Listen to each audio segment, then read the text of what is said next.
Okay. There we go. Now we are recording. Now the things are live. Hello. Hazbin Hotel time. Where this Hazbin Hotel episode of whatever, of the final one, the last one of the episodes that there are so far, where I'm sure that all of the plot lines are going to be tied up in a completely satisfactory way, and like there's not going to be any loose ends left over or character arcs that didn't quite go all the way to where you would expect them to go over the course of a normal season. You can perhaps tell that I have a slightly excited chat with me hanging out over my head on screen here. They are watching the episode with me live on Discord. Well, they're gonna be once I start actually playing the episode back. Just hanging out, just having a good time, just enjoying ourselves. They get to watch the episode properly, along with me, like text and audio and subtitles and everything. I should turn the subtitles on for them, by the way. I should remember to do that. There we go.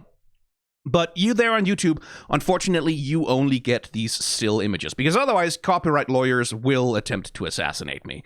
So here's how this watch-along format works. There's a timer in the top left corner of the screen that tells you where I am in the episode at any given time. You use that to synchronize yourself with me, and you watch the episode on your own computer using my voice as a kind of commentary track over the top of the thing.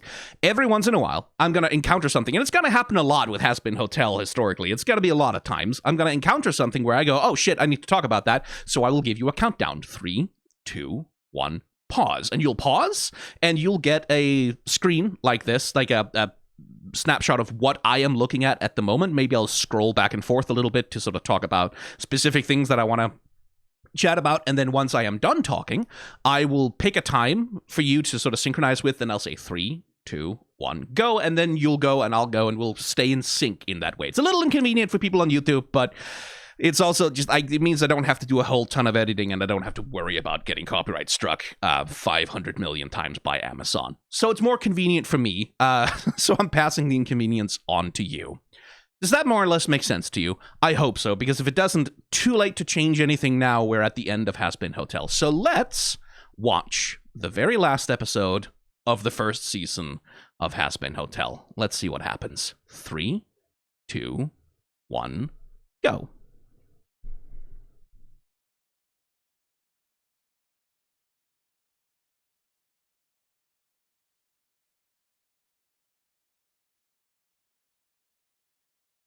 Bum bum bum bum ba bum bum bum bum bum bum ba ba.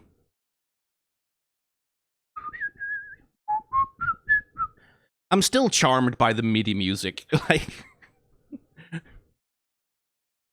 it is so. Oh, is Vox gonna show up again?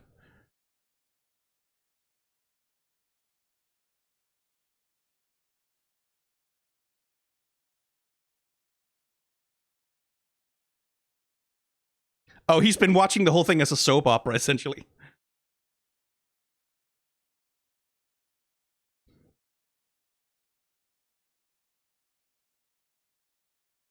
He seems platonically interested in Alastor.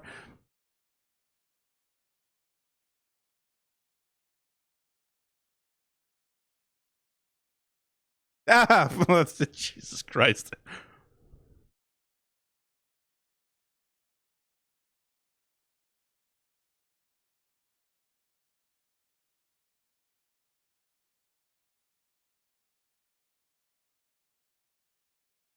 Okay, so Pentious is being foregrounded.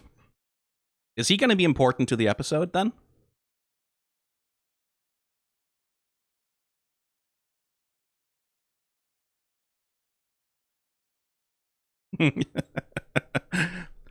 Oh, that was a cute little twirl he did.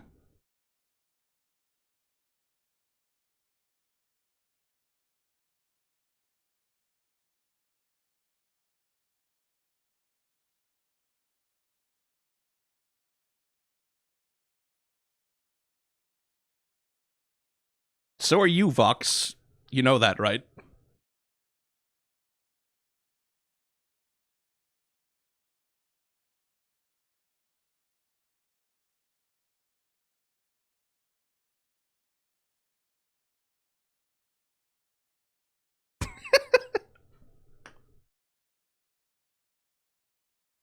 No!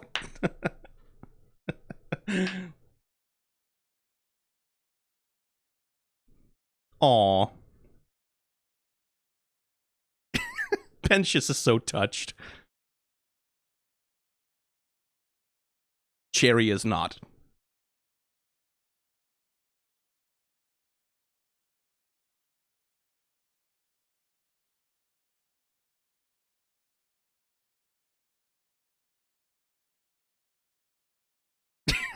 Nifty.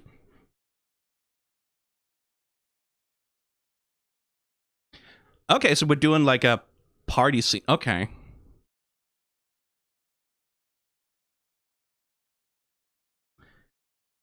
Pentious, are you foreshadowing?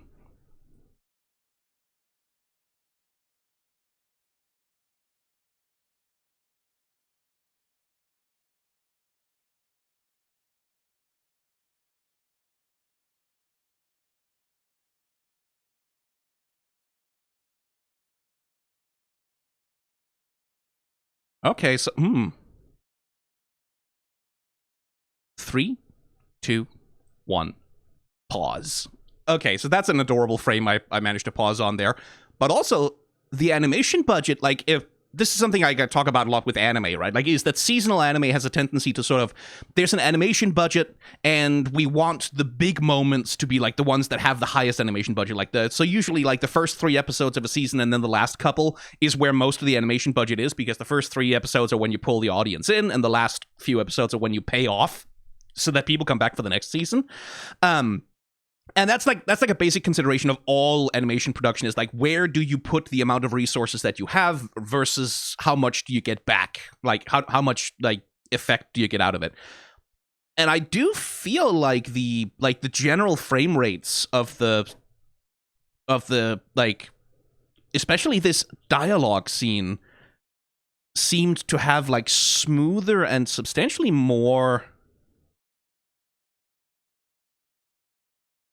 Like, look at Nifty here, for example. Let's frame by like that. You see that squash and stretch? That's like, that is fully hand keyframed animation.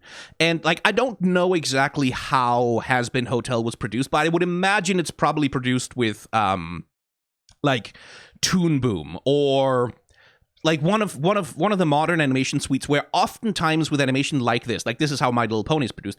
What they use is essentially a version of how old Flash animation used to work, where you create characters as this like series of interlocking shapes that overlap with each other that you can sort of move, and it's sort of a halfway point between puppeteering like pre-drawn shapes on screen and then drawing new shapes like to add to the, it's a complicated process. It saves a lot of work, but it leads to usually a different animation aesthetic than step by step hand keyframed like traditional full animation.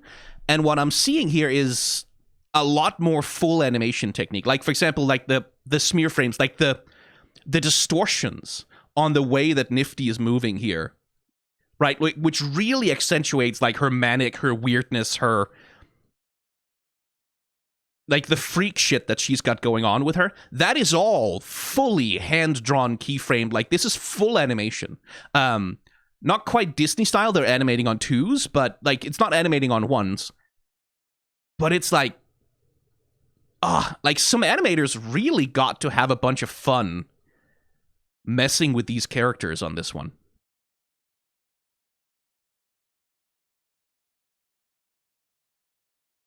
Yeah, like, that's full frame by frame lip syncing as well, which is something you can sort of get away with not necessarily doing, but like Alastor has like a lot of expressiveness in the way that his mouth is moving here, right? Like the way he pushes his lips forward, like that sort of cheeky, right? Which sort of gives you a very specific sense of how the guy talks.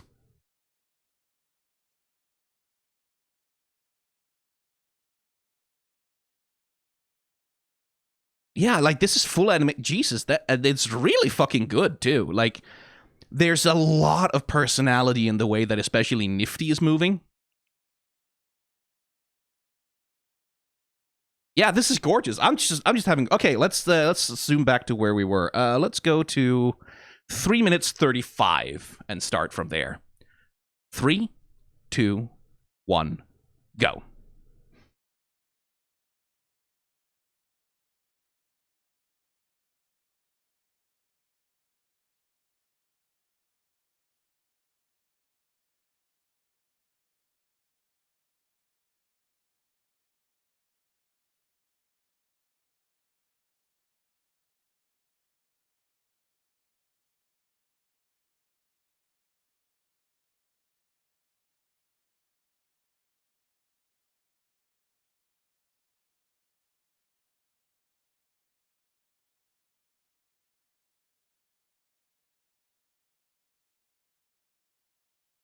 Gonna try again, Pentious?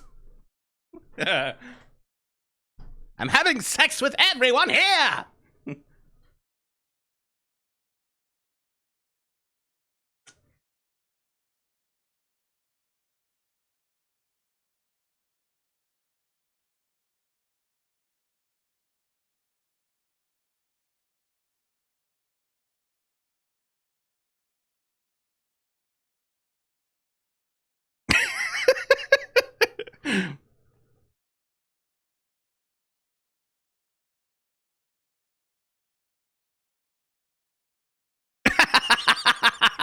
Yeah, that would be the thing that got her interested.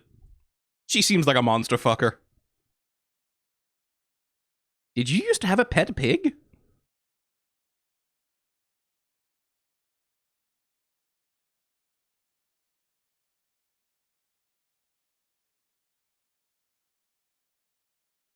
Oh, it's Angel's pet pig.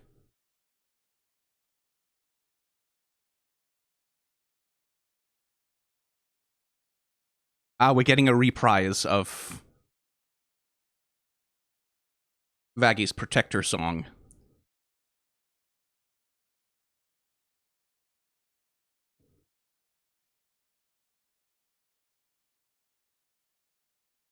There's great vocal harmonies.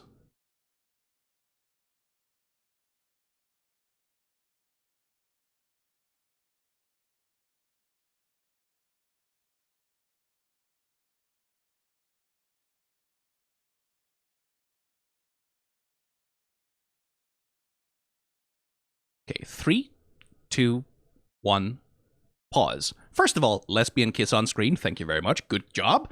Appreciate that. Second of all, someone in chat asked why Vaggie never sounds like Vaggie when she sings. That's because Stephanie Beatriz is kind of doing a version of her Rosie from Brooklyn Nine-Nine in the voice acting for Vaggie, but when she's singing, she's doing Mirabelle from Encanto. Like, Stephanie Beatriz has a high-pitched voice. She can fucking hit the high notes. So that's why there's a little bit of a disconnect between like her singing voice and her acting voice. And I also like the first time what's it called? I'll Be Your Keeper, the song she sings with Carmilla. I also had a listing. Is that a different actress? What that? No, right. It's Stephanie Beatriz. She can just do that. Right, she just has that range in her, which is astonishingly good. So I do have my, like, again, here we have to talk about the compression of the show, right? Because Vaggie and Charlie's relationship is one of like the central arcs that run throughout the show, right? Like where we start from this position of Vaggie being absolutely desperate to sort of like redeem herself or to reclaim her sense of self-worth by protecting Charlie. Like that's the thing she's fixated on, is like, this is the thing that will help me in some way make up for what I have done, right? And that sort of goes through to the point where, like, in order to protect that relationship with Charlie, she lies about not being an angel, or rather she fails to tell Charlie that she's an angel because she's so fearful and so self-hating, right? Like, she hates herself, she hates what she's done, she doesn't want anyone to know about it if she doesn't have to tell them. And then there's this conflict where they kind of drift apart and Charlie is like upset, and then we come back. So like that's supposed to be like a central arc of the season, right? Is that this developing relationship between Vaggie and Charlie, the ways in which they come closer to each other, they know each other better, right? And it's like, this is an amazingly sweet song, and this is a fantastic capstone scene to that arc. If only it had more of an arc to be a capstone too, right? Like, if only there was actually... If only their relationship had actually had time to be centered in the show more than this, because, like, that's one of the problems with the whole, like, oh, Adam tells Charlie that Vaggie is an angel, and like, that conflict just didn't have enough space to get built up. It needed time in the preceding season to have scenes where, like, Vaggie, like, maybe sometimes chooses not to tell Charlie everything because she's fearful and she's trying to protect things. So she's trying, like, no, I've got this under control. I'm not going to tell Charlie that things are going wrong. I can handle this. I can control this. I can do this for her. Like, there needed to be other little scenes sort of setting up that Vaggie, for all that she loves Charlie, has a tendency not to have the courage to tell her the truth because she's so afraid of being a failure, right? Like, she's so afraid of not being good enough for her that she's incapable of like fully showing her vulnerability.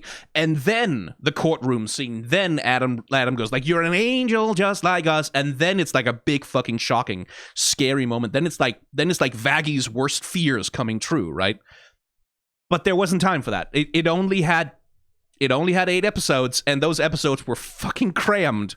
And it's the same thing with Vox, right? Like, Vox shows up again here at the end to sort of sit watching his TV and make fun of all the characters the same way that we're doing, which, you know, I like an audience self-insert, but Vox is also, like, he's set up at the start of the season along with the Vees. It's like, oh, this is like a major antagonist, right? Like, these 3 evil overlord characters they're gonna get in the way, right? Like, and Vox, he controls the TV, he controls the airwaves, he's probably gonna badmouth the hotel, or like, and then it's like Alastor sings a song at him one time, and he sort of goes, and then he's just gone. He's just not in the show anymore. Like, he sends Pentious in there, and then he's just gone. He doesn't become relevant. He doesn't have any importance. So, like, as a villain, he's like, oh, okay, so why did he have a whole ass villain song? Like, well, come home, I'm gonna make you wish that you'd stayed gone, but now I'm gonna be gone and I'm never gonna come back. And that's, again, that thing of, like, the show clearly didn't have room for him, and you have to question, like, was it worth spending a whole fucking song on him then? Like, it's, yeah, and it's just, it is, we'll talk about this more at the end, but it's like, the compression really is the huge Achilles heel for this show. It really, really is, because there's so, like, this moment right here, it's good. Like, it's objectively a really good, sweet, brilliant little musical moment of, like, reconciliation between 2 lovers. But it doesn't have the connective tissue. It doesn't have the buildup. It doesn't have the groundwork that's needed to make it, like, really hit like a ton of bricks, right? So, yeah, whatever. Anyway, 3, 2, 1, go.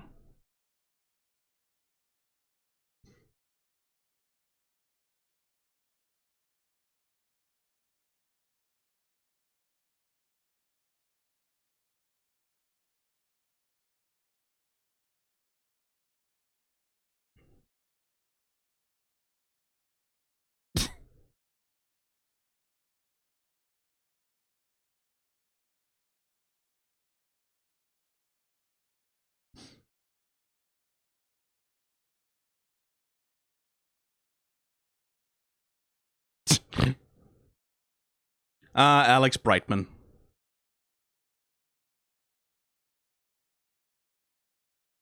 Ooh, everyone has combat outfits.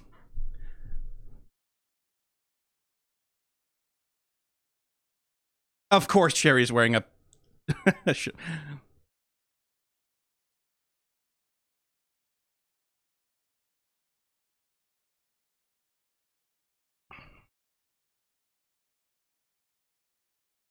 Okay, let's see. Oh, 3, 2, 1, pause. So chat is telling me that their audio is going whack. That's a thing that'll happen sometimes with Discord, unfortunately, so give me just a second. I'm just going to restart the stream for them. And we'll hopefully be able to fix that little audio problem. Let's jump back just a little bit. And in the meantime, we can sort of take a look at the character designs, that the changes that have happened for the battle scene. Let's see if we can't find Okay, so Husk hasn't really dressed up at all. Pentious, oh, poor little scaredy boy, with his Admiral outfit, and Angel seems to have...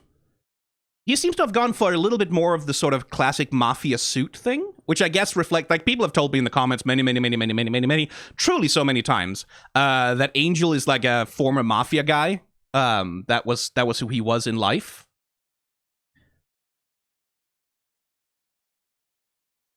And Cherry with the like with the shirt and tie, because like Viv Medrano seems to have a fixation with that specific style of dress. It does work for her, but I do feel it's a little... I feel like in the final battle scene, you should ramp up her punk aesthetic even more, right? Because it's all fucking explosions and destruction, right? Surely. Vaggie wearing like a... Is that a version of the Angel Exterminator outfit? Let me just go back and check. No, it's not, actually. This is like more of her own thing, like incorporating the cross motif from her eye, sort of as a personal symbol of her, which I think, like, from a character design perspective, that's quite good. Like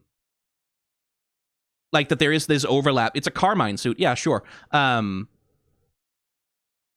It's like incorporating the cross motif from over her eyes, like a personal symbol of her, because the cross, of course, is the visual signifier of her abandoning heaven, of her like refusing to be the exterminator that they want her to be.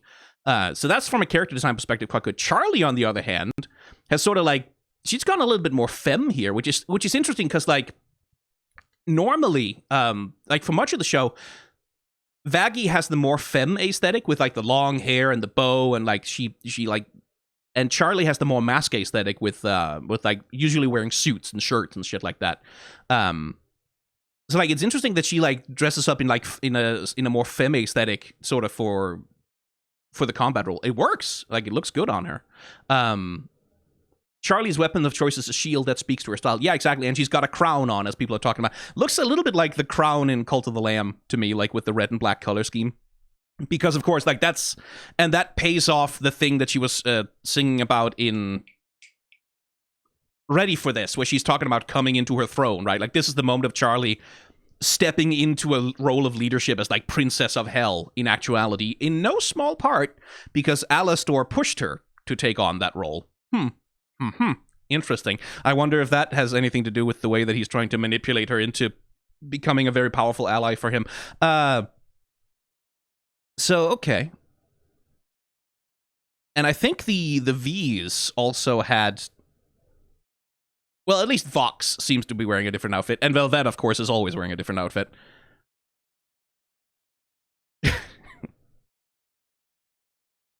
I do like, if we can't actually have Vox be a proper villain, I do like that he's just sitting there watching the show, like the rest of us. Like, yeah, he's a reaction YouTuber. Yeah, fuck, he's me. Shit, god damn it. Yeah, I should have a little VTuber model that's modeled after him, I guess. Okay. But let's get back to it. Hopefully the audio glitch is fixed. Let's see. 3, 2, 1, go.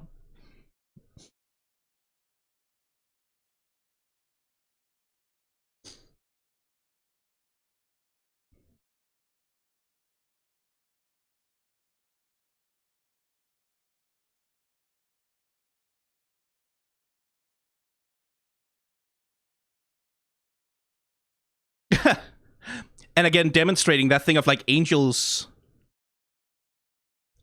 don't know how to dodge shit, right?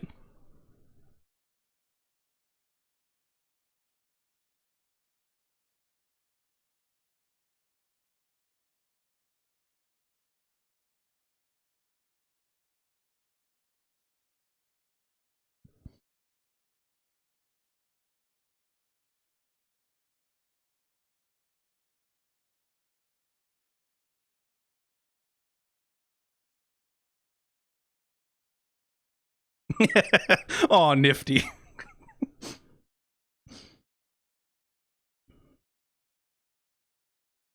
Well, something's gonna go wrong before this is all over.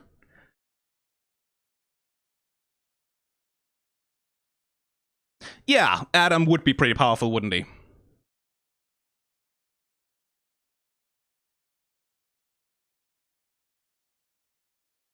Aw, Alastor's little shadow doing a thing.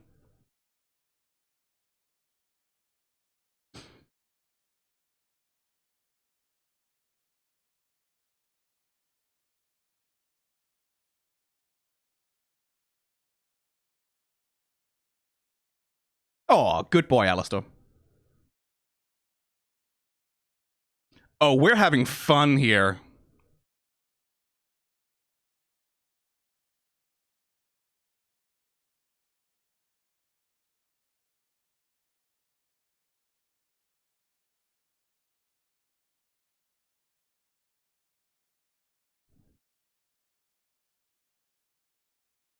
Alastor is just messing with him, yeah.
Time to get demonic, sweetie.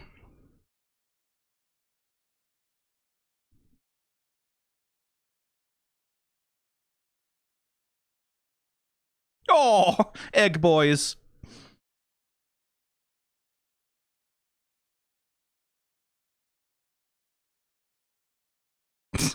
Scrambled myself, sweet.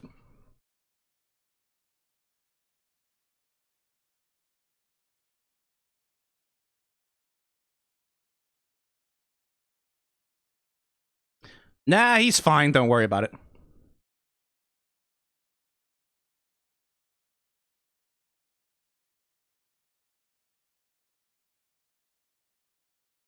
Aw, good. Oh, he was foreshadowing, wasn't he? Oh, I see. Okay, yeah.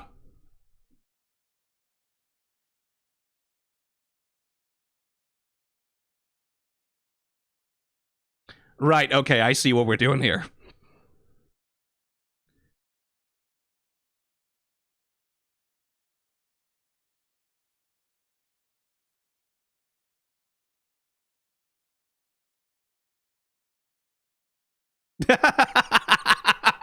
Sorry, but that's just funny. Oh dear. You might have upset her there.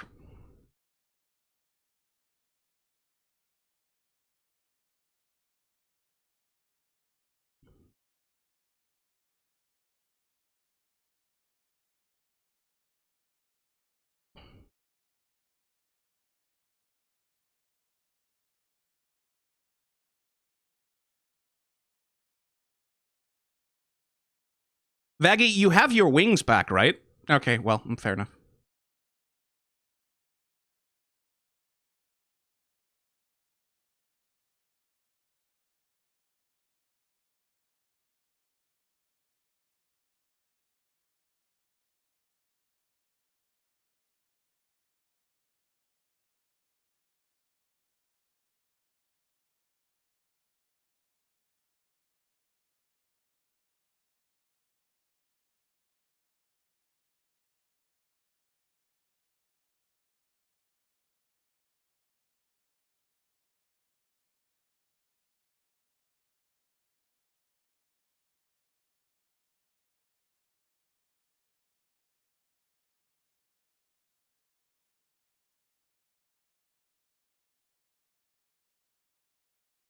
Yeah, no shit, shithead.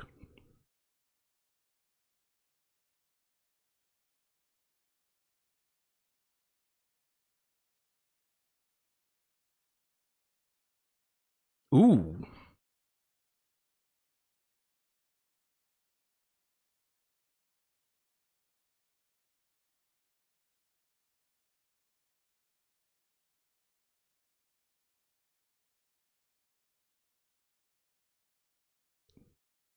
Aw.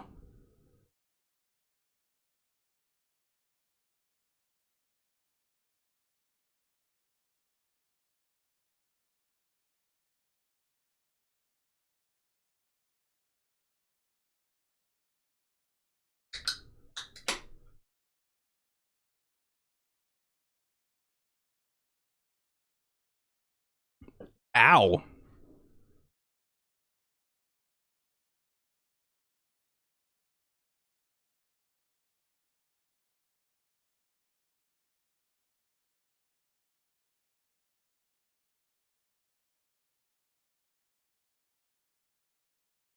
Well, I was wondering when you were gonna show up, dude. Why are you always so fucking absent?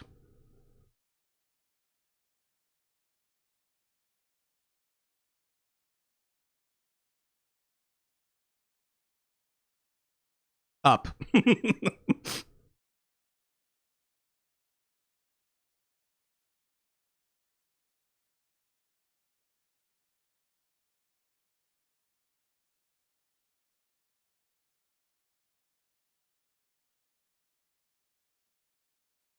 Whoa!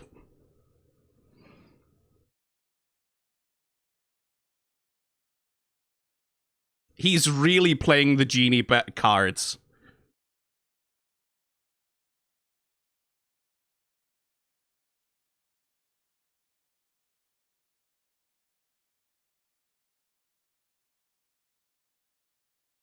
Charlie, you can still fly.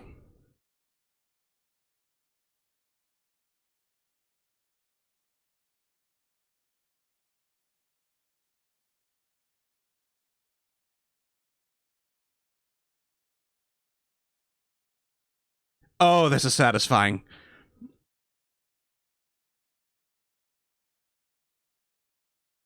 He could stand to take a few more.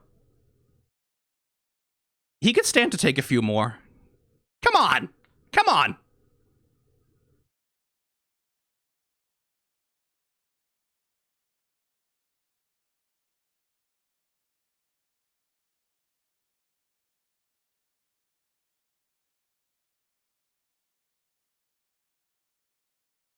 Oh, nifty.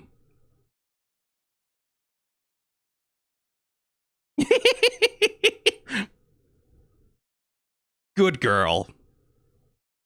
Good girl.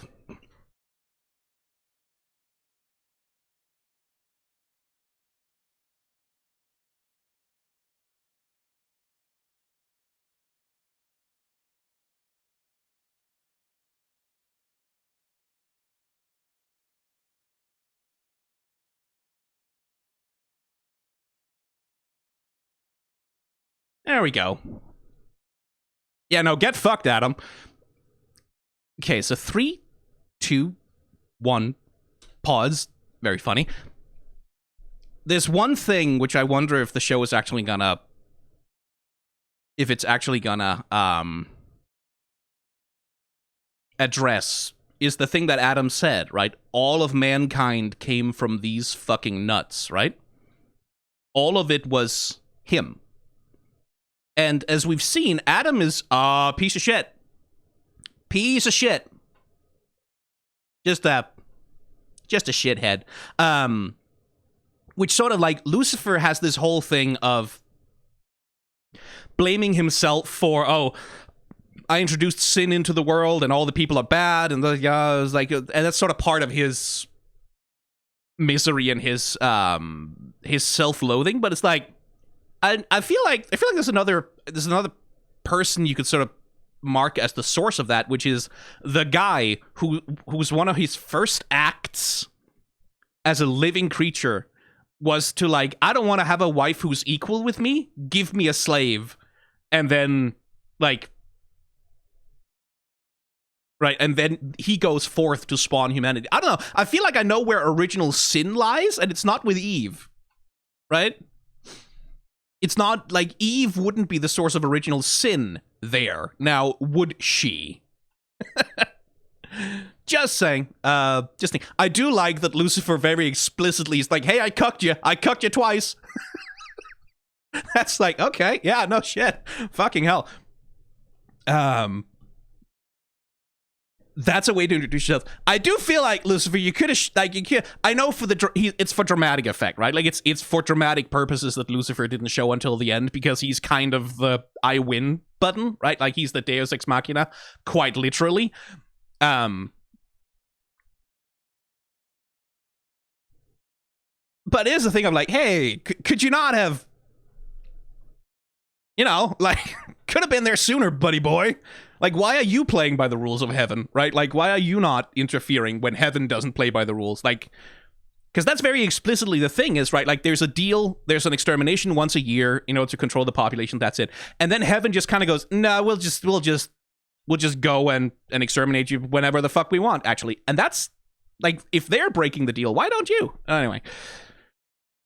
Okay, there's a fucking lot. There's a fucking lot. There really genuinely is. Here. I like... I like that Pentious... I like that Pentious gets a big dramatic, like, sacrifice, sort of trying to deal with Adam, trying to make something of himself and save himself, and then...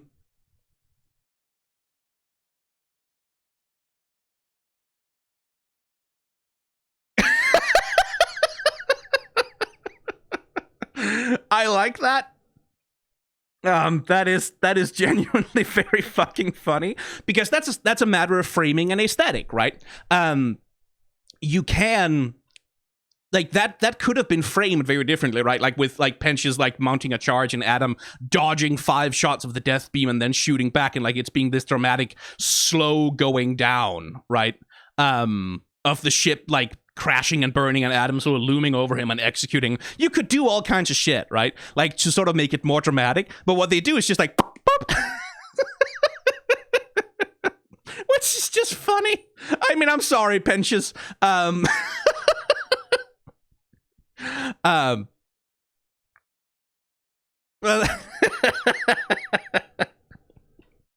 but okay, like, that's a nice little bit of irreverence. I like that the show isn't taking itself too seriously to be a little, to take the piss, right? And I think it's also well done, because, like, it undercuts the seriousness and the gravitas of Pentious' sacrifice, right? Obviously it does. But it doesn't fuck with any of the lead up, right? Like, the fact that Pentious makes the decision and goes to do the thing, that's all framed, like, fully seriously. Like, that this is a moment where he kind of goes, well, fuck it, like, I found something to sacrifice myself for. He finally self-realizes, he acts on what he wants, like, he overcomes his fear. Because that's the thing about Pentious, right? Like, his whole character is about fear. His whole character is about, he's scared, he's paranoid, he wants so badly to be powerful so that he doesn't have to be scared of everyone else around him. And this is, like, the moment when he kind of goes, okay, I'm not going to be scared anymore. I'm gonna, like... And that's him self-actualizing his character arc. Again, if only the show had had more time to set this up, right? Like, to sort of build up that Pentious has this fear and this, like, he lives this paranoid life of, like, constant worry and insecurity, and what the Hazbin Hotel is to him is it's like that's the first place in the world he's ever felt safe, because that seems to be what they're going for, is that the Hazbin Hotel becomes the first place that Pentious actually feels, oh shit, I don't have to look over my shoulder all the time, I don't have to be worried all the time, I don't have to be scared of everyone, I can just rest. But But, like, the show doesn't have time to set any of that up, and so it sort of just has to...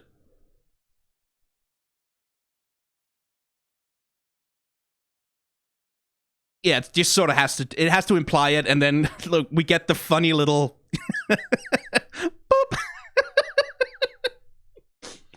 We get the funny little poof scene, which is just good. Like the comic timing on that is like, I respect it. I respect it a lot that they had the balls to like give him a long, drawn out build up to like a dramatic self-sacrifice scene, and then just go. That's good. I like that. That takes bravery. It takes bravery to undercut yourself that way. It really does. That's not something that's easy to do when you're running a production like this. To like say, okay, we're committing to the bit. We're committing to the fucking joke. We're doing it. Like, Pentious is always gonna get undercut every single time. Like, no questions. That's like, that is brave. That takes a lot of creative strength to be able to commit to your bit that way, because it would have been like, if I was doing a scene like this, I don't think I could resist the urge to give him a more respectful send-off, like a more respectful self-sacrifice, a longer fight scene, like a more dramatic last stand against Adam, like a final speech saying like, I finally found a place where I'm not afraid anymore, and I won't let you take that away from, like, something like that. But no, they committed to the bit, and I respect that a lot. That takes guts. That is, creatively, that's a difficult fucking thing to do. It really is. Let's see. I do like the fight with Alastor and Adam as well. Like, Alastor doesn't really have a chance, clearly, right? Like, Adam is on a different power level here. But we still get, like, we get Alastor applying the lesson that he taught Charlie, right? Like, always a smile. Doesn't matter what happens to him. Doesn't matter how bad the situation is. He's mocking Adam. He is pissing him off. He is very intentionally fucking with him. He's playing on Adam's insecurities.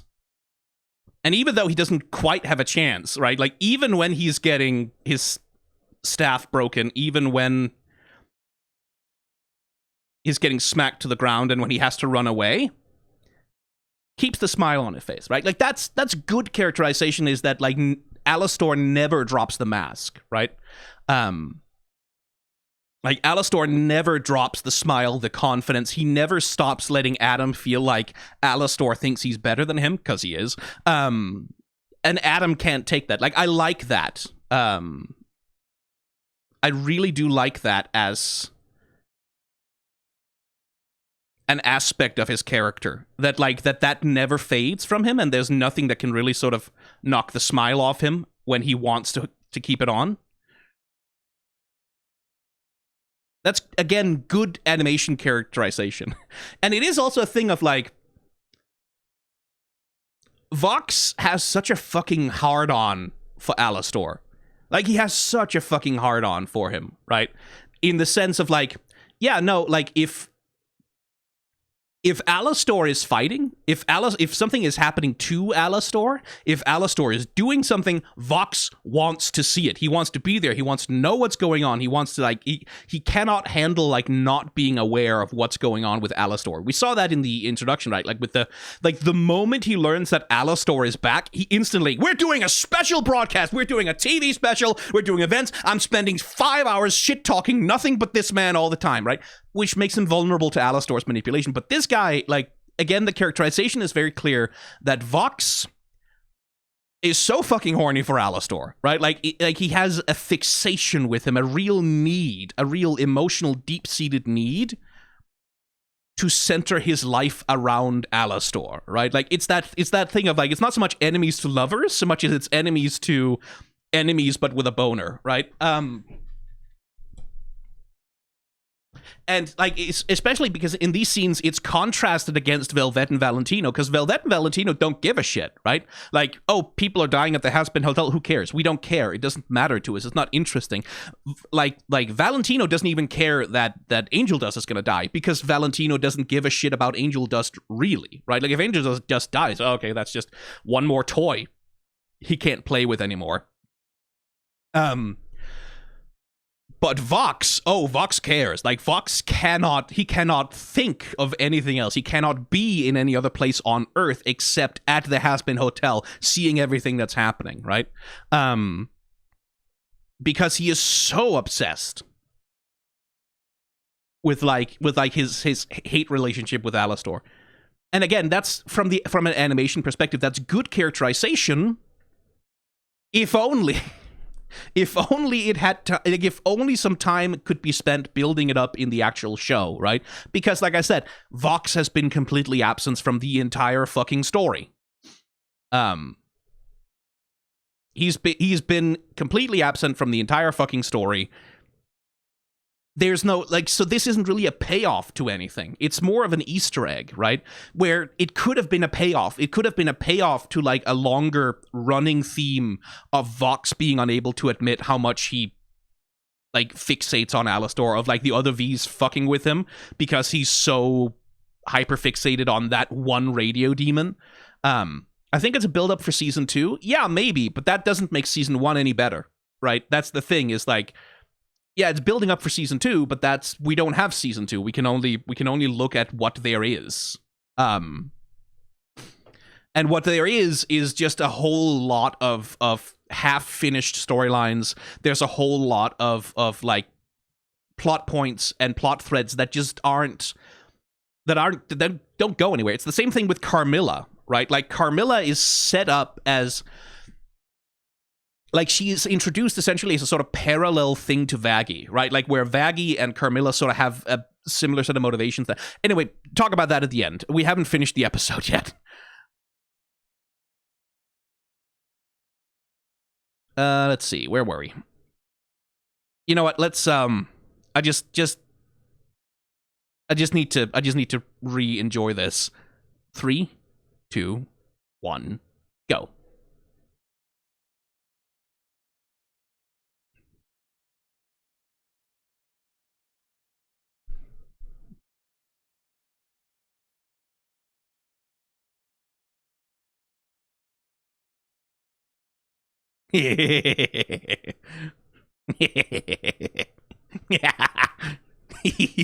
Ah.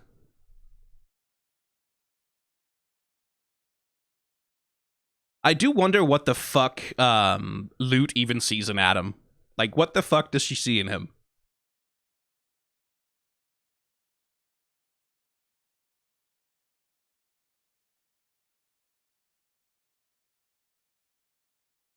Which is another thing that's underexplored, is, like, Adam and Lute as, like, villains. But, you know, we'll get to that at the end.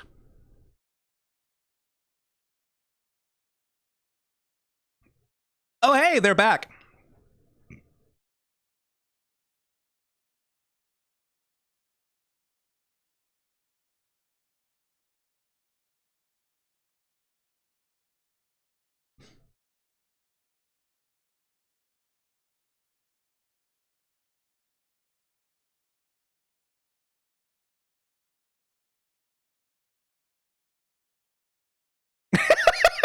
Oh, nifty.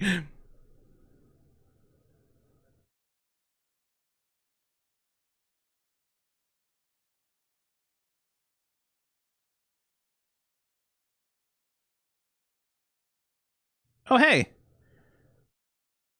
The key. Another thing that never really came back. Oh, his pig. There we go.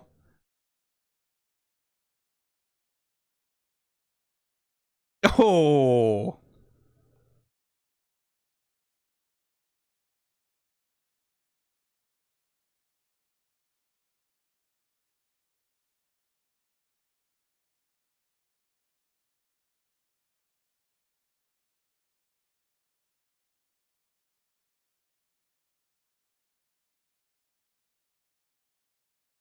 Well, you couldn't convince them of that, Charlie.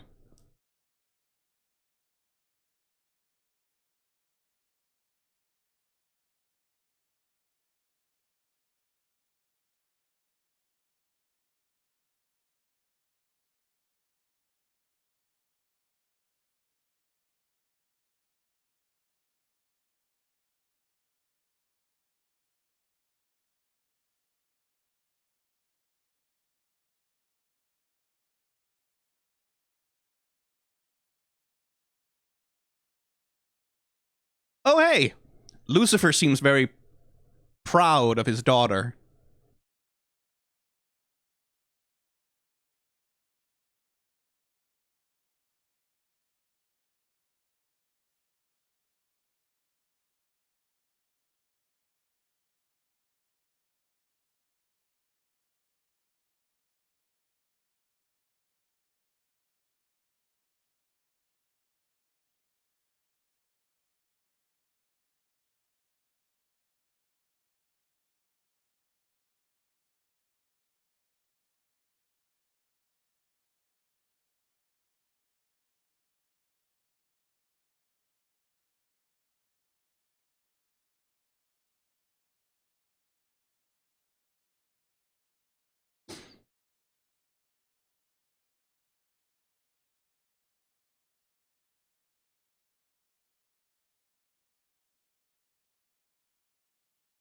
Hello, Keith David.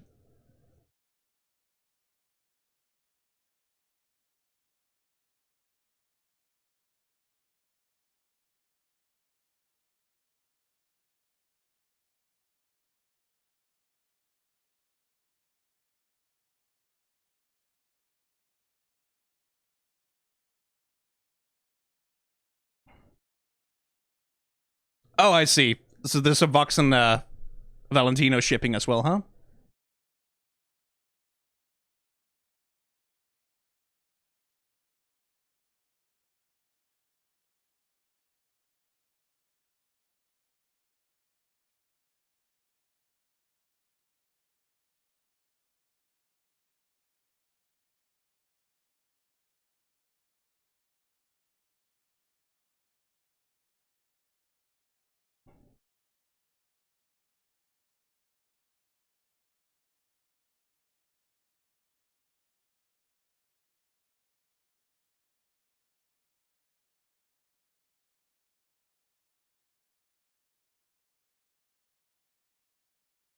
Aw, salutes.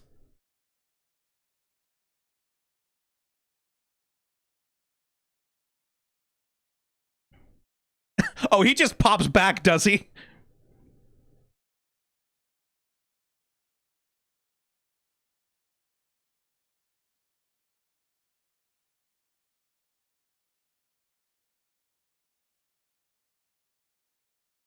Fancy Hazbin Hotel. Oh, hey, buddy!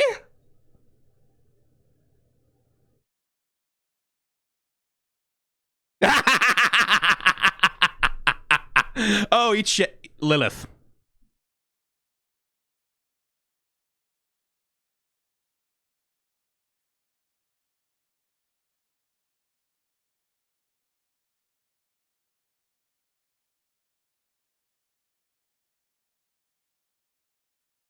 I see. Got it. Okay. Okay. Yes. Yes, thank you, Angel Pentious. Thank you very much. Yes, please. Yes, please. That is the funniest fucking outcome possible.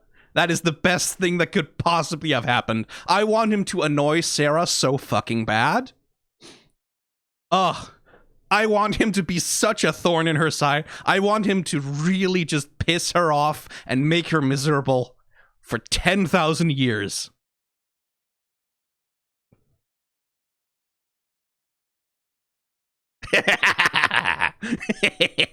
Yeah. Yeah, that's good. Okay, cool. Because that answers one of the other questions, right? Like that thing of like, what does it take to redeem yourself into heaven?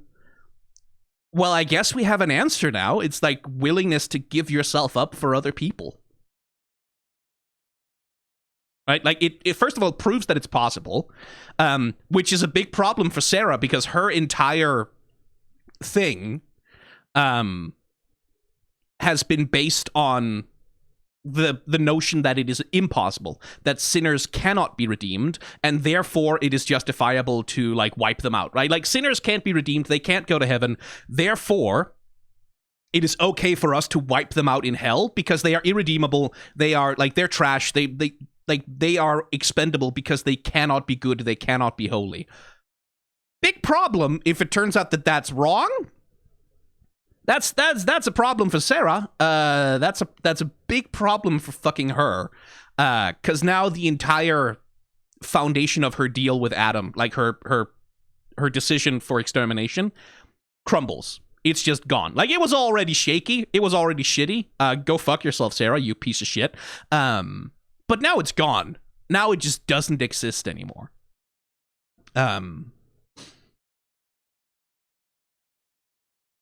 Now that's just, the foundation of that has just crumbled, and that's going to be a problem for her. But mostly, I just want Pentious to annoy her. I want Pentious to be himself, completely himself, 100%, and I want her to be completely fucking unable to take it. I want her to suffer from not being able to deal with someone who is less than, like, angelic perfection, someone who is not gentrified all to shit and back the way that she is used to from heaven. I want that. Just make her miserable. Just make her uncomfortable and unhappy all the time. Thank you very much. Please do that, Pentious.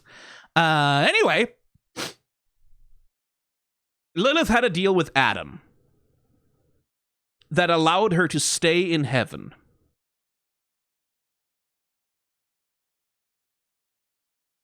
And now that that deal is over, Lute is commanding her to go stop Charlie from...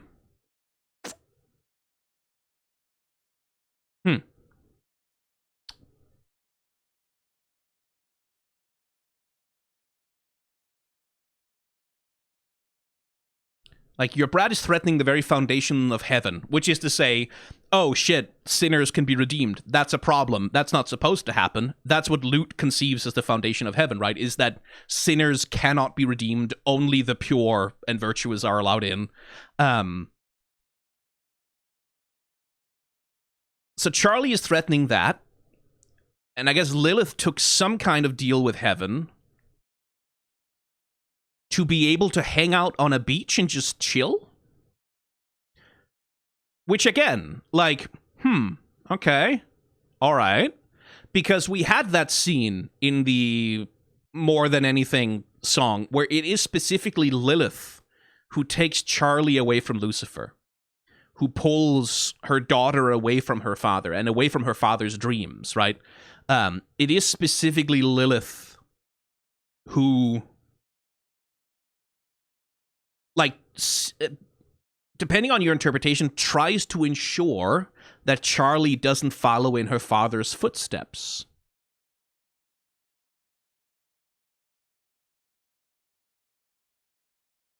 And so, like, now that Charlie has followed in her father's footsteps, very much so, that's gonna cause a problem, which again makes me wonder, is she the one who holds the reins of the deal with Alastor? Because...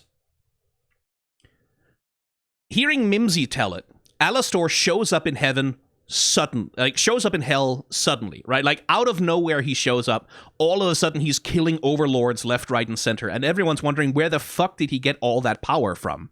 And we know from the intro that Lilith has the power to strengthen and, like, she seems to have the power to, like, strengthen and encourage and empower demons. So if someone's coming out of nowhere with a whole ton of power in his hands, I guess Lilith would be a potential source for that. And that she would be the one who has to deal with Alastor, which makes me wonder, like, it does make me wonder whether her deal with Alastor is one of, I need you to watch over my daughter and protect her, or one of, like, I wonder if her deal with Alastor has anything to do with Charlie. Like, I do.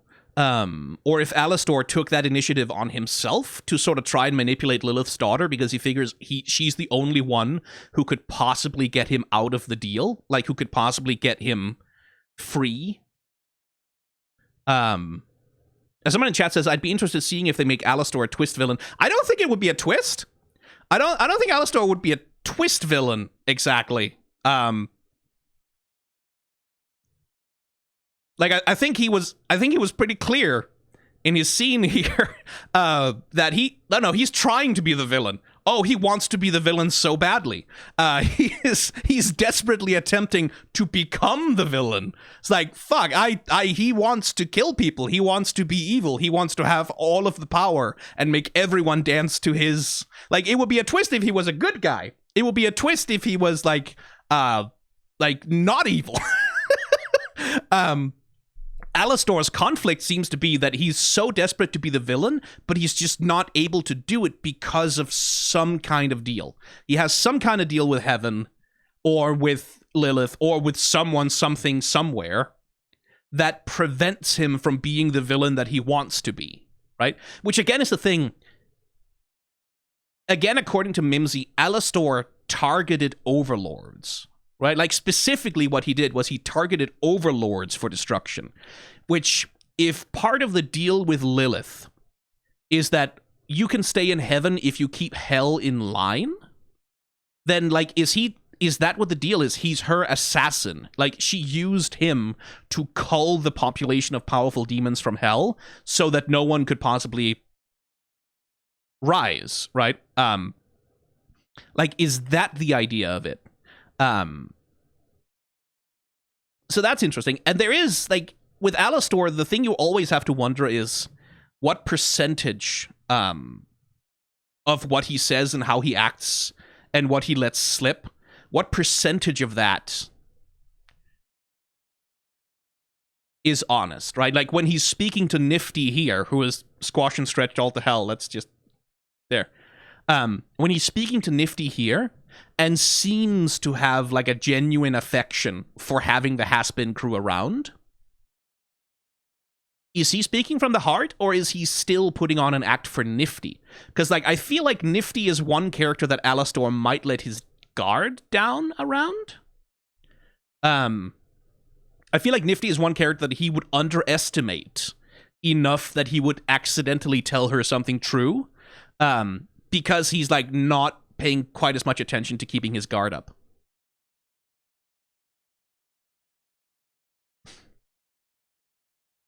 I'm curious about that. Because, like, my sense, right? Like, how do these stories like this usually go? My sense is that Alastor does like the Hazbin Hotel. He does like the people there. He enjoys fucking around with them. Like everyone else at the hotel, he has found a found family here, and he likes it, right? Not in the sense that he's necessarily good, like someone in chat says it's entertainment for him, right? Like, not in the sense that he, like, has selfless love in his heart for them, but in the sense that he prefers having them around to not having them around, right? Like, he thinks it's nicer to have these people there for him to play with, like, right? He's invested a lot of time in them, as Chrono says in chat. Like, he's put time and effort into them. He almost died for them. These are valuable assets. I can't give them up. But, like, I don't think he loves them. Right? I don't think he cares about them in the same way that, for example, Charlie cares for the family, or Pentious, for that matter. And that's the thing, is, like, people in chat are sort of talking about, what about a redemption arc for Alastor? Well, we know what it takes, right? Like, we know what it would take for Alastor to be redeemed to heaven, at least. It would take him giving himself up for the sake of others. Fully giving himself up for the sake of others, right? I think his part in the finale song is him realizing he's too attached and pulling back. Yeah, that's the other thing, is, like, again, Alastor with his smile on his face all the time, right? Like, never showing any vulnerability or weakness. And yet, in the confrontation with Adam, he's, like, forced to reckon with his own lack of power, right? Like, that he's not powerful enough, that he couldn't protect them. First of all, he couldn't protect the hotel. He couldn't deal with Adam. And that he's vulnerable. And I don't think he likes that very much. I don't think he likes being vulnerable. I don't think he can take it. I don't think he has the strength for that. And, well, Adam made him vulnerable. Like it's a reminder that he still does not have the means to challenge the powers of heaven, right?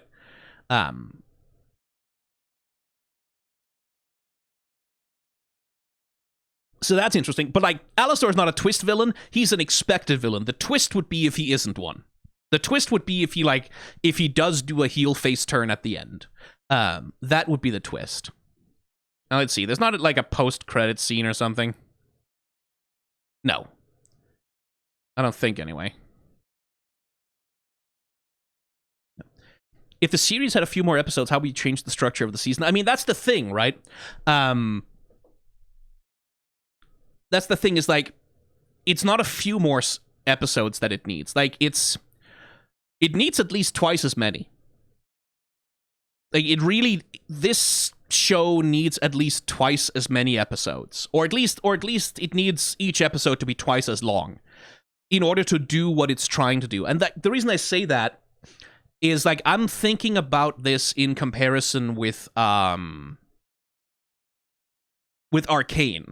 right? Like, Arcane is like the League of Legends Netflix show. That show had 9 episodes, split across, like, 3 acts. And each of those episodes is, like, a full fucking 45 minutes long, usually. 40 to 45 minutes. And it has about the same amount of characters. It has about the same grand operatic scale. And that show, Arcane, right, like, which had twice as, like, one more episode, twice as long every single episode, that show was packed to the fucking gills. That show, which is one of the best written, most tightly structured shows I've ever seen in my life, that show still didn't have room for everything, right? Like, that show still didn't have space to get everything in there to like, fully explore all of its, like, that show goes so fucking fast. Because it has so much that it needs to get through. And still, like, in Arcane, one of the best scenes of Arcane to a lot of people is the fight between Jinx and Echo on the bridge, right? Like, where we get, like, this amazing musical montage sort of showing their childhood friendship coming to a head. And these two characters who used to love each other being forced into confrontation. And that's a good scene. The trouble is, there is nowhere in the show ever do Echo and Powder interact before that point, right? Like nowhere in the show ever does Echo have a scene with Powder where they show their friendship, where they show their closeness, where they show how these two relied on each other, or, like, how much they meant to each other, or that they were found family to one another. It doesn't, because it doesn't have time. It just doesn't have time. And if Arcane can't do it with 9 episodes, each of which is twice as long as Hazbin Hotel, then Hazbin Hotel needs at least twice as many episodes in order to fully deliver on everything that it's trying to do in the course of its runtime. And that's the thing about Hazbin Hotel. Like, if I were to give my review of the show, right, it is that if you are the kind of person that this speaks to, right, if you are a burnt-out theater kid, if you're someone with religious trauma, if you are, like, an animation nerd, if you're someone who remembers, like, the 2010s Tumblr fandom era and, like, the extreme emotionality and the joy that this show delivers on, then you will watch this show, and like I'm doing, and like most of chat has been doing, you will do the work of filling in everything that's missing in your own head, right? Like, you'll see all these plot threads, and you'll go, oh, okay, like the kiss scene with Charlie and Vaggie is like, we'll fill in all the connective tissue that's necessary to make this scene land really, really hard. We can imagine, okay, this would have been like that. They would have done this. They would have done that if they had had time, right? Like, we know exactly how this would have gone to make this emotionally satisfying. We'll do the fill-in of all of that, and then we'll get a very satisfying viewing experience out of seeing these two kiss here at the end, right? You'll be forgiving. You will do the work of filling in the things that the show can't do for itself. If you are not the kind of person that this show is targeted towards, if you are not the kind of person that this show is speaking to, whose interests this show is pandering to, this might be fucking unwatchable. Like, this might genuinely be completely fucking unwatchable for you. Like, this will just be, it'll be annoying, it will be obviously unfinished, it will be poorly structured, it will be badly paced. Like, if you're not the kind of person that this speaks to, this is going to be this is just going to be a terrible viewing experience. It's going to suck for you. Like, it really genuinely is. And that's the pity with Hazbin Hotel, because, like, I've been watching it. And I've been surprised how much of it I really like, how much of it I really enjoy, how many of the character relationships I have a lot of fun engaging with. But, like, I can also see how that just isn't gonna be a lot of people's experience. And this show could have been generally appealing. This show could have been, like, broadly very, very, like, appealing. It could have brought a lot of people in to this style of, like, soap opera theater, musical theater storytelling. It could have done that if it had had more time. If it had had the kind of space it needed to tell the story that it wanted to tell. And it doesn't have that. And, like, that doesn't mean you can't enjoy it, right? Like, that doesn't mean you can't love it or adore it or feel that this show speaks to you and does something very important for you emotionally. It just means the qualities that are present in Hazbin Hotel aren't going to be obvious. They aren't going to be clear to other people because the show doesn't make them clear.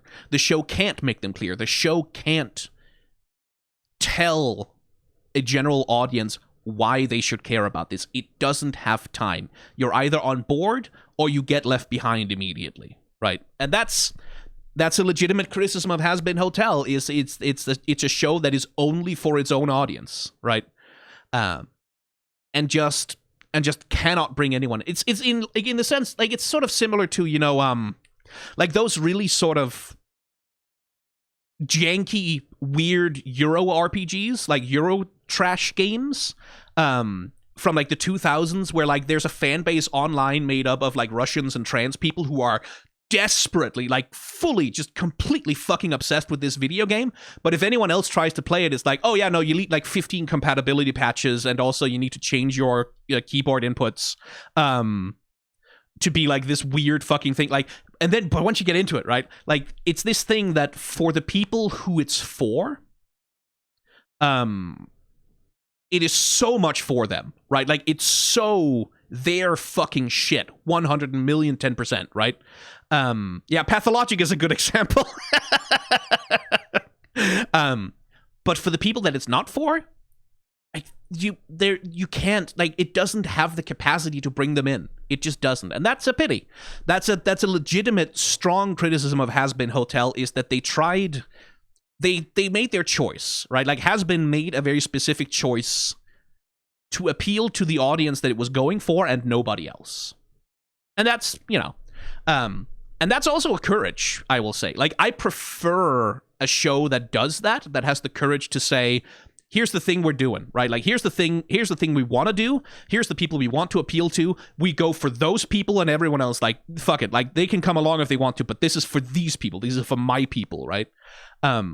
That also that's where you create the most interesting art, because like art that tries to appeal to everyone, like art that goes the other direction and tries to get everyone in there, well, that's a fucking Marvel movie, right? Like, that's a Marvel movie, which, like, they're fine, they're popcorn, they're okay, but they're not interesting. I wouldn't, like, if I were to do a reaction video for a Marvel movie, I think that reaction video would probably be shorter than some of the reactions for this fucking 20-minute animated show. Like, genuinely, because there just isn't, Marvel movies just don't have nearly as much to chew into or engage with.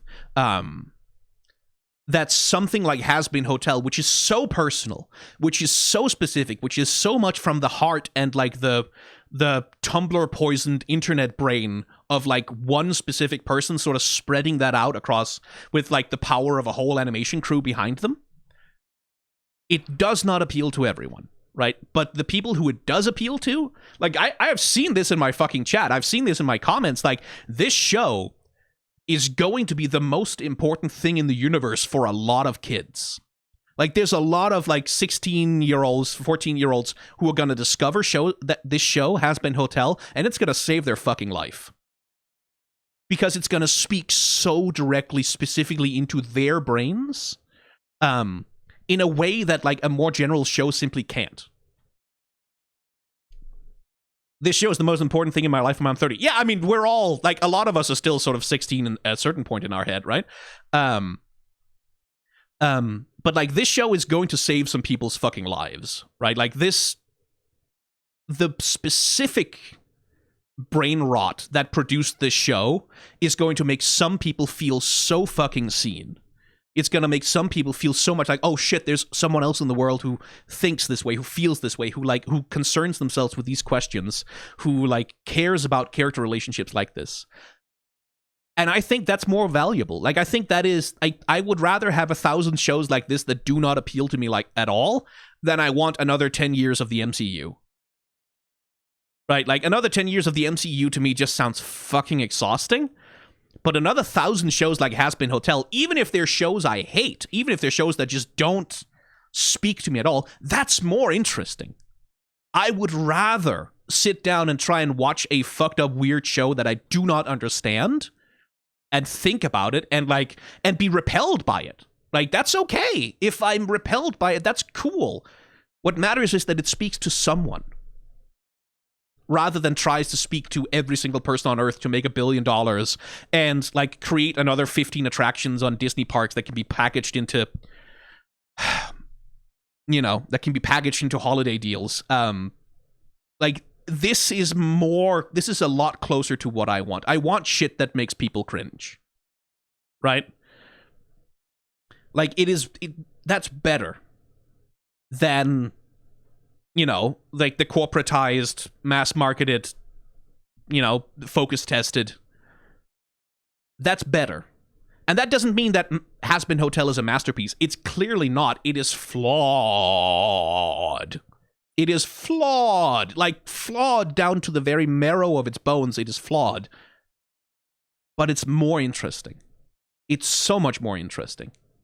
Right? This feels so much more like a labor of love. And yeah, like, that would be my review of this show, right? It's like, if it's not for you, then it's not for you, and it's never gonna be for you. But if it is for you, like, go watch it now. Go watch it as fast as you possibly can, right? Because it will speak to you. Anyway, people in chat were saying, let's have a look at the Valentino and Vox dancing. And yeah, I agree with that. Because that's deliciously gay.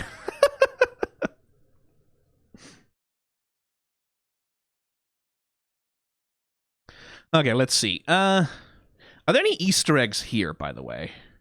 Because we have that little sketch over there. What does that say? Zumda Bess?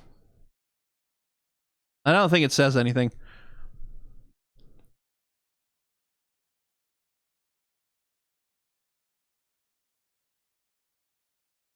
Let's see. Oh, hey! Look who's there in the picture. That's Vox. I see. Right.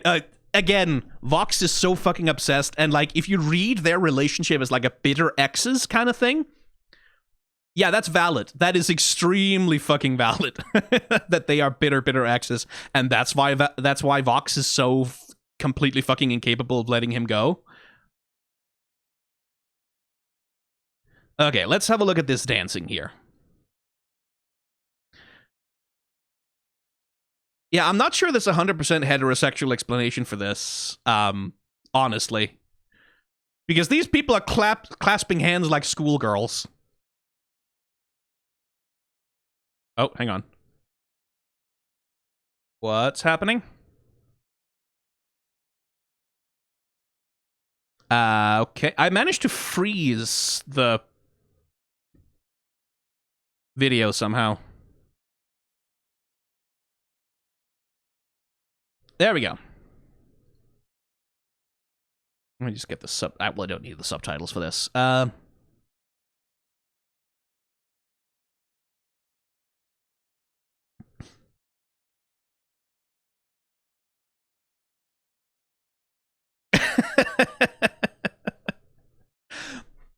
But again, that's another criticism, right? Like, the Vees, they get so much setup in the first season that is just never really paid off. Because, like, the structure of the show is very clear that, like, Vox is Alastor's villain, right? Like, Vox is the guy who's out to get fucking Alastor. Vox is the guy who's, like, antagonistic to Alastor. They have a thing going on. Valentino is antagonistic to Angel, right? Like, they have a relationship there. Valentino is Angel's villain.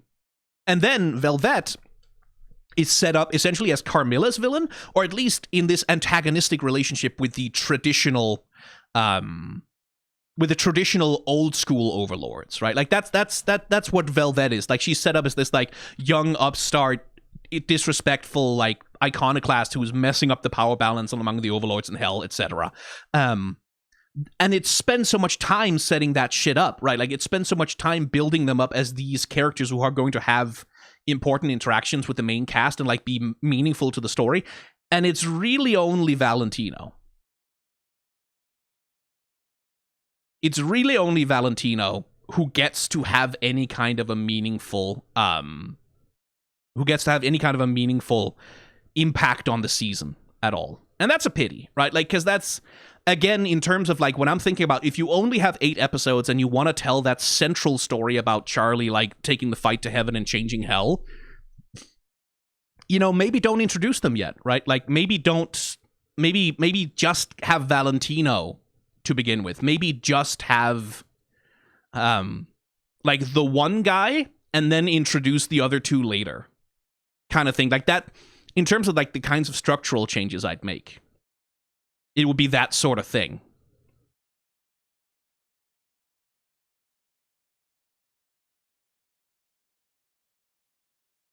Again, like, the animation in this last episode really does go hard. And I do like that we get this thing of, like, Velvet likes to film them, she likes to watch. That's like, okay, that's, again, perverse implications. Even if nothing's confirmed necessarily.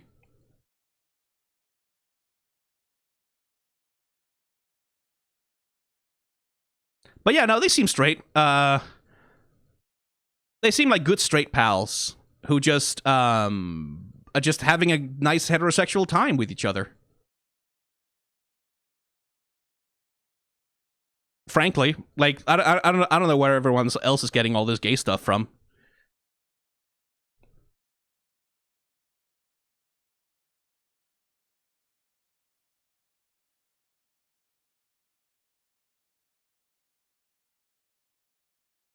Right? See? That's just bros being pals. That's just dudes being friends. That's just fellas being buddies. That, what, you don't kiss your friends with tongue? What, are you weird? What, are you gay? You don't do that? You're all, I don't fucking know, like, gay people are weird. They don't kiss their friends with tongue? How odd.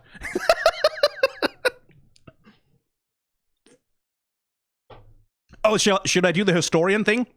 Oh, well, actually, what you have to understand is that in hell, in this time period, it was normal for straight men to kiss each other with tongue. That was just normal. That's just what straight men did. There's really no reason to go look at this and conclude that these historical figures were homosexual. Like, it's just, that was just normal, like, normal heterosexual behavior from the time. And again, Velvet seems to have a little bit of a thing for recording, filming, watching, sort of being third wheel to them. Which, again, like, that, and that again is, that's a fun character dynamic. Like, is that the thing that's going on with them, is that Valentino and Vox are these toxic piece of shit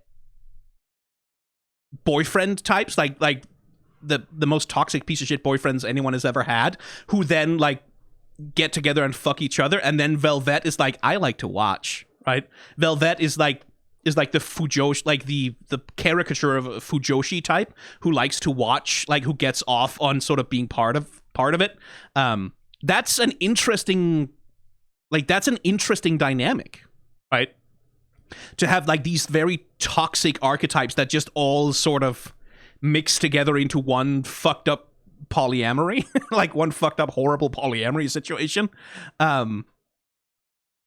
That will be interesting. Like, I don't think the show really goes for that. Like, I don't think it's really there. It's like barely implied, but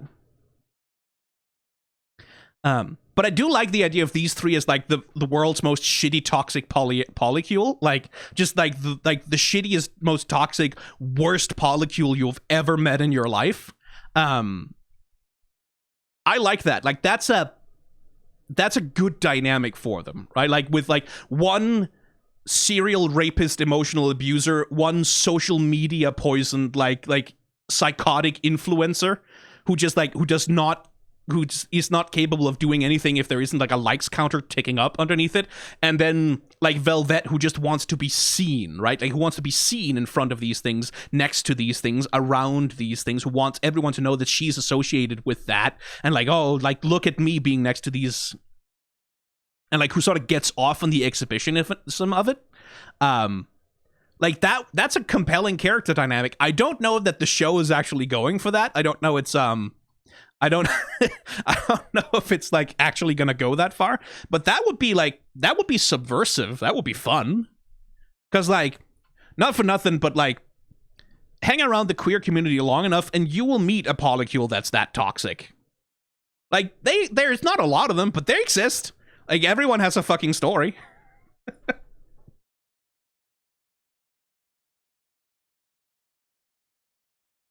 Yeah, Harvey Weinstein, Elon Musk, and some Logan Paul ass type social media. Yeah, exactly. Like think that, right? Like think that horrible, cursed gumbo of awful personalities. That's where we are. But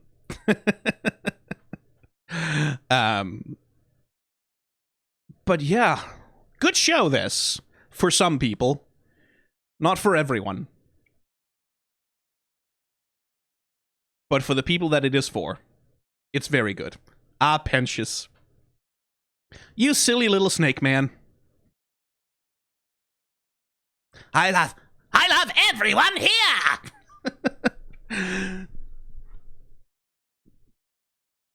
I want him to annoy Sarah. I want him to annoy her so bad. I want him to just make her life shitty and bad and miserable. I want her to spend the next entire season in a permanent state of stressed out misery. Yeah, I'm sacrificing myself for everyone here!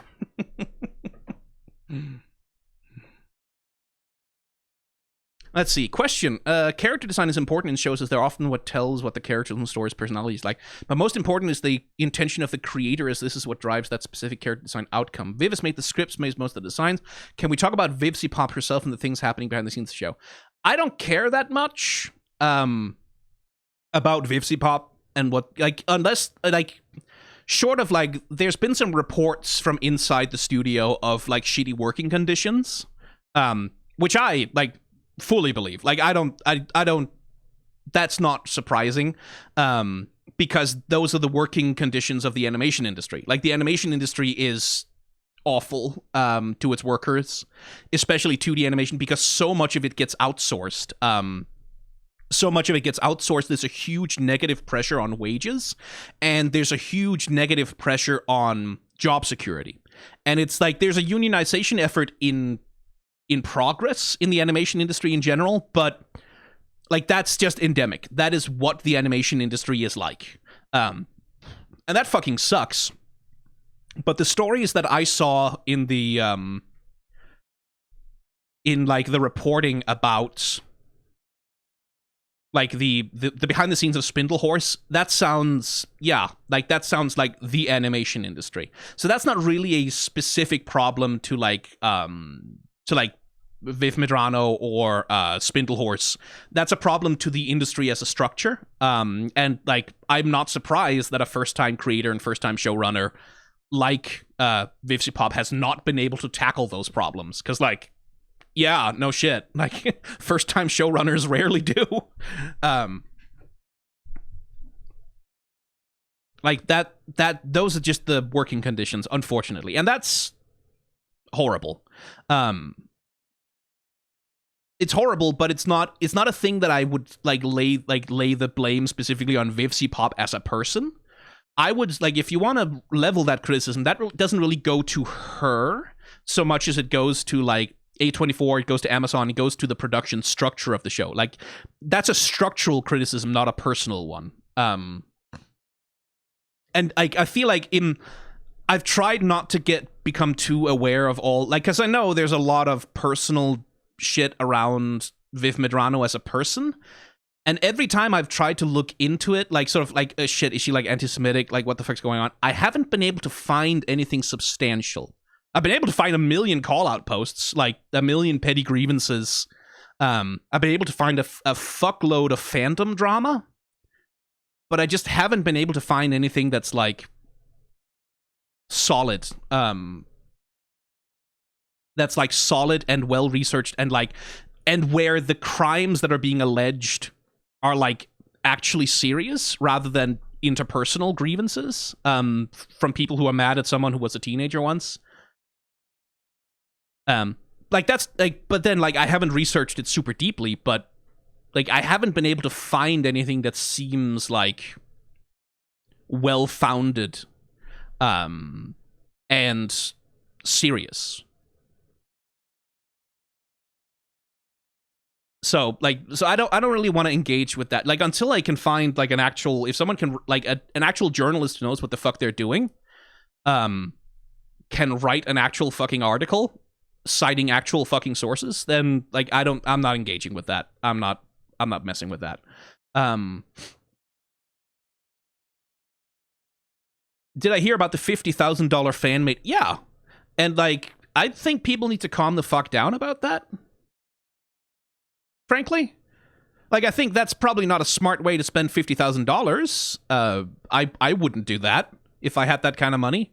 But it's like, the guy paid a bunch of money to some animators to make something that he wanted to see. That's broadly, like, I've been a commission artist. Like, I used to do that for a living. And I generally don't mind if someone pays a lot of money to get something self-indulgent made. That's... Yeah, like, I used to draw furry porn. Like, am I gonna sit here and judge? I don't think so. Like, I've drawn inflation smut for furries. Like, I'm not really in a position to be judgmental about that. You do, like, yeah. Like, can we see? No, you cannot.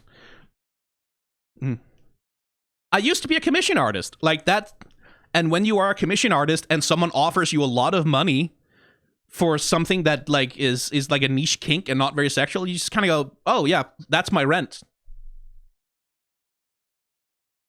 It's like, I like, people got so shitty at that dude for spending his own money paying artists to make art. Like, that's what he did. He paid artists to make art, which, like, what the fuck else do we want from people? Like, if someone has $50,000 to spend, again, not sure I think it's necessarily a smart way to spend your money, but if you have $50,000 to spend, I would rather you spend that making weird fucking shitty self-indulgent semi-pornographic art that appeals to you, like, than buy a car. Like, whatever, who cares? I don't give a shit.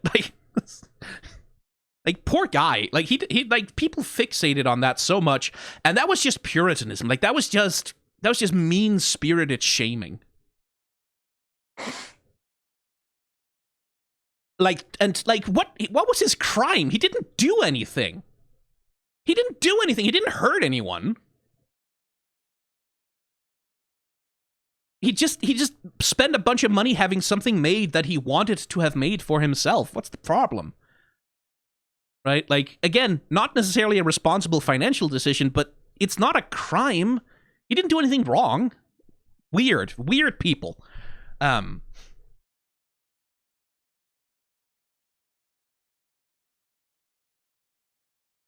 Like, I don't give a shit about that. Like, that's, yeah. But yeah, I do. Man, there probably is.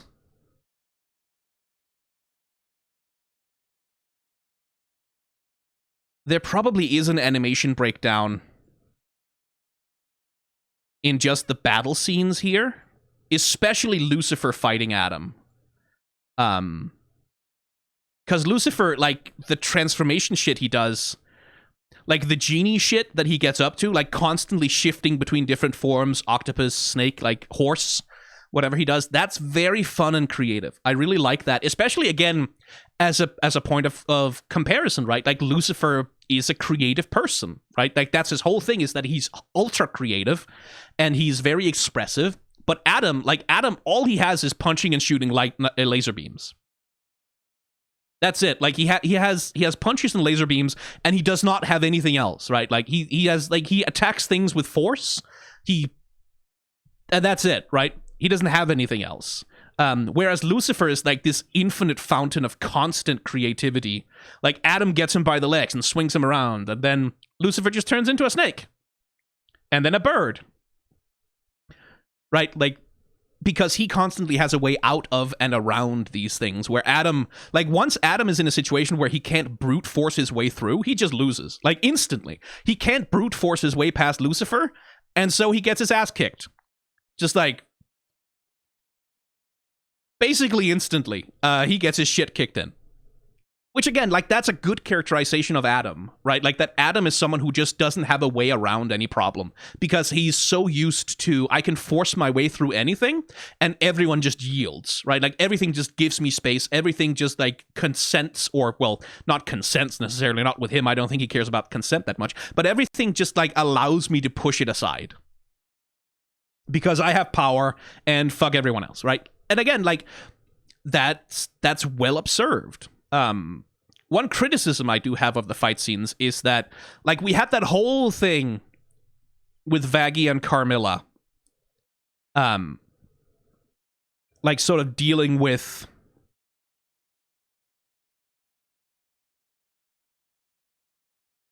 with Carmilla teaching Vaggie how to deal with an angel in combat, like the way that angels are reckless and have no defense and, like, don't know how to actually handle themselves in a fight. That didn't really come in during the fight with Lute, unfortunately. And that feels a little, like, they should have paid that off, I feel. Like, that really should have been the payoff that Vaggie just, like, runs circles around Lute, because Vaggie knows how to run a defense, and Lute only knows how to charge at things and try to attack them, like Adam does, right? Like, Adam also has no capability of defending himself, because he just runs at things until they die. So, like, I feel like that should have been a part of the choreography of the fight. Not in the sense that Vaggie should have dominated her easily without taking a hit or anything, but in the sense that, like, when Vaggie wins, when Vaggie, like, takes her out, it's because she applies the lessons she learned from Carmilla, right? I feel like that bit was a little bit wasted. That they had that whole scene of, like, Vaggie learning specifically how to fight, and then it doesn't really come in when time comes for the actual thing to happen. Which, you know, it's not a big deal, but it is a thing, right? It is a thing that could have been done better, I feel. Because, like, the way she ultimately beats Lute is by dropping some rocks on her, right? Which, like, that doesn't really pay off her arc. That doesn't really pay off, like, her specific thing about, like, learning to fight for other people in a way that's, like, sensible and using her brain and thing. Like, yeah, not really a satisfying conclusion to that fight, I think. It only pays off Lucifer's comment about the railing in episode 5. Well, not even that, because that railing was outside. So doesn't even pay that off. Unfortunately. But yeah, no, I have enjoyed Hazbin Hotel a great deal. I have had a good time with it. For all of its flaws, this is just, from my specific brain, the way that I like to engage with things, this is much more along the lines of the stuff that I find interesting to talk about. Like, shit that's fucked up and flawed, that tries way too hard to do way too many things that it can't actually deliver on. That is way more my kind of thing. than most other things. Like, that's part of why I've been so loving Dungeon Meshi, because it's fucked up and weird, right? Like, because it has all this weird, specific interest and intrigue to itself that nothing else has, right? Like, it's such a unique take on fantasy, in the same way that this is such a unique take on found family religious trauma shit.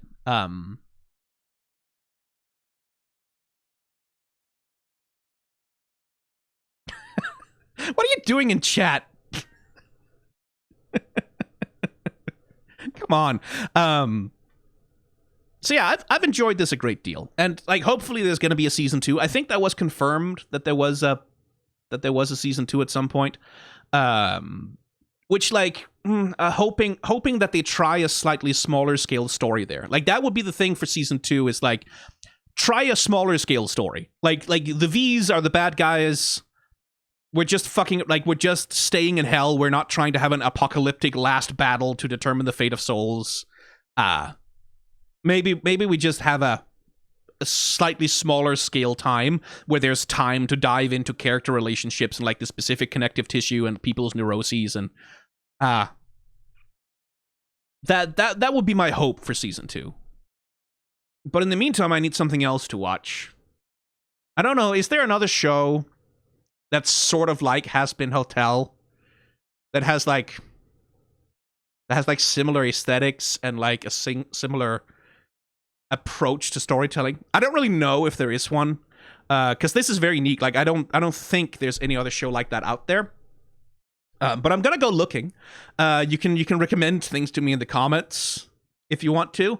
Maybe I'll find an anime. Like, I think probably there's an isekai or something that'll sort of tide me over until Hazbin Hotel season 2 comes out. I don't know, reincarnated as a fridge or something. That might be fun. So I guess I'll do that in the meantime. But for the rest of you, thank you very much for joining me for the Hazbin Hotel season finale. Thank you for indulging my constant rambling and my pausing and my tangents and my ADHD brain. And yeah, bye.